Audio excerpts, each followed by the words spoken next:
there are only 2 miracles in the synoptic gospels in which Jesus uses external methods.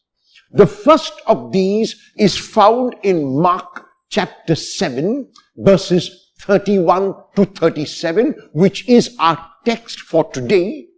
And the second is found also in the Gospel of Mark in chapter 8, verses 22 to 26.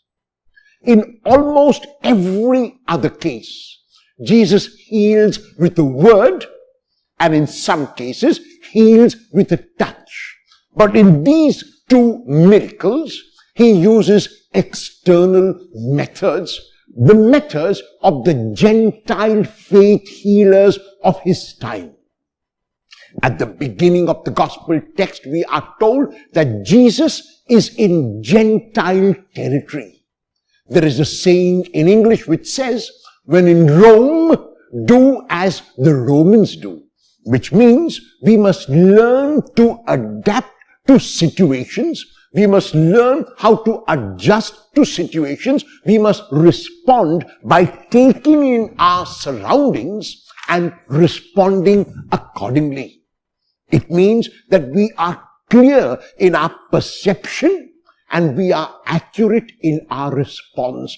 And this is how we might summarize the gospel text of today. A deaf man with an impediment in his speech is brought to Jesus for healing. The man cannot hear at all and he cannot speak properly. And so Jesus takes the man aside. And the reason why Jesus takes the man aside is because the faith healers of that territory would do the same. So Jesus wants to identify with them. Jesus wants people to recognize him as also one of them, as also one of the faith healers. And he takes the man aside, puts his fingers in the man's ear, spits on the ground, and he puts spittle on the man's tongue. These are the external methods that he uses, and he cries in Aramaic, Ephphatha, a word which means be opened.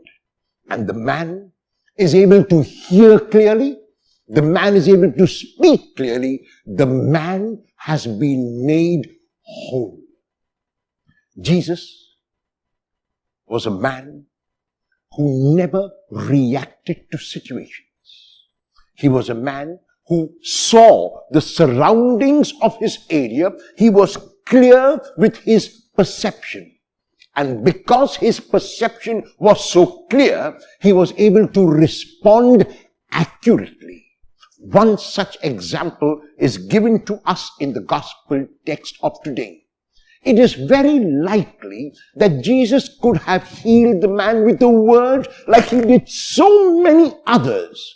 It is very likely that Jesus could have healed the man with a simple touch like he did so many others. And yet, because Jesus is in an area where people would not recognize that word or that touch, he uses a method which they would be able to understand. And this is the lesson that he gives us today. A lesson which might be summarized in one word as adaptability, as adjusting.